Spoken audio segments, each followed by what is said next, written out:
Hello everybody, this is Hammer Striker here. Today I've got the Taurus 605 on the table. Please don't forget to check out our website. Go to our affiliates page. You'll find discount codes for things like Mantis Axe and Core belts, linked to that cool little bore light that we use for lighting up the barrels. Use those links. It will often save you money, never will cost you any additional money, and helps the channel. Thank you. This is one of several different revolvers that have the 605 model number. This one is the 2-inch version, and it has a steel alloy frame. They also have a 3-inch version that's all stainless steel in the barrel, the 2-inch barrel, 3-inch barrel, and the 3-inch version they call the Defender. The bit difference between that is it comes with different grips. You can get it in polished stainless, you can get it in tungsten, Cerakote. This one comes in this matte black finish. That's the only finish available.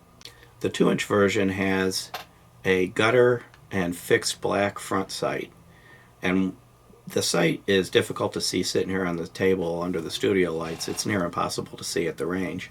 So if I were going to use this for anything other than a backup gun, I'd probably want to put a white dot on that front sight. The 3-inch version actually comes with night sights with an orange ring around them. And the 3-inch version, the sight's got a little pin in it so you can swap it out. But the 2-inch is fixed. It is what it is. There's also a polymer version of this, which is a little bit lighter. So this particular one that's in my hand weighs 24 ounces. The 3-inch one, oddly enough, weighs less. It weighs 23.5. And the rubber grip on this is actually quite comfortable. It's really a 2-finger grip, maybe 2.5 fingers, but basically a 2-finger grip. It's got a little bit of texture on it, a little bit of ribs at the back. And this actually handled the recoil very well. Even with 357 Magnum, which has a stout recoil, it was reasonable. I wouldn't say that you didn't feel the recoil, but it didn't beat your hand up and you didn't feel stunned afterwards. As far as capacity, it holds 5 rounds of either 357 Magnum or 38 Special. With 38 Special, it handled it exceptionally well. If it had just been a little easier to see the sight, it probably would have been more fun to shoot. But let's talk about the trigger on it. So it's a DASA. So the double action trigger is reasonable. It's a little on the heaviest side and it's a little inconsistent, but it's not super long. So it's not impossible to stay on target as you're pulling that trigger. The single action trigger is super short, super light. It has a very nice single action trigger. So if you're really wanting to go for some accuracy, thumb it back and use the single action. And, even if you were using this for defensive purposes, it's easy enough to get a hold of it. The hammer spur has some decent texturing on it. It's kind of a shorter spur, probably to make it a little less likely to snag, a little easier to carry concealed. So overall, as a backup gun, this would be perfect. Ankle gun, anything that super small. If you've got the room in whatever you're wearing to carry the 3-inch version, you'll get a better set of sights, which will improve your ability to hit a target at a little bit further distance. Pretty much with this one, with these sights on it, unless you paint a white dot on it, you're bad breath distance with something like this. But it was a nice to shoot, and it worked well. It ran smooth. It didn't hang up. The cylinder comes out easily. Overall, it just kind of works well. MSRP on the one that's in my hand is $388. The 3-inch Defender versions, they go from $472 to $540 depending on which version you pick. And the polymer ones are about $90 cheaper. As far as operating this thing, I showed you the trigger and the hammer.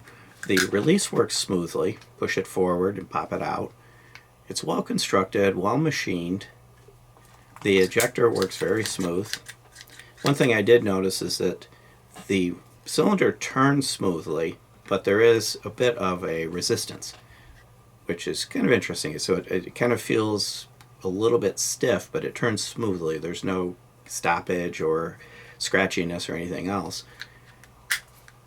It's not super glass smooth, but it does work smoothly. From the other side of it, you can see there's the 605 model. And then of course you got the Taurus logo on that side. And overall, I liked it. It has a purpose. When you use it for the purpose it's designed, it's actually going to be a good gun for that purpose.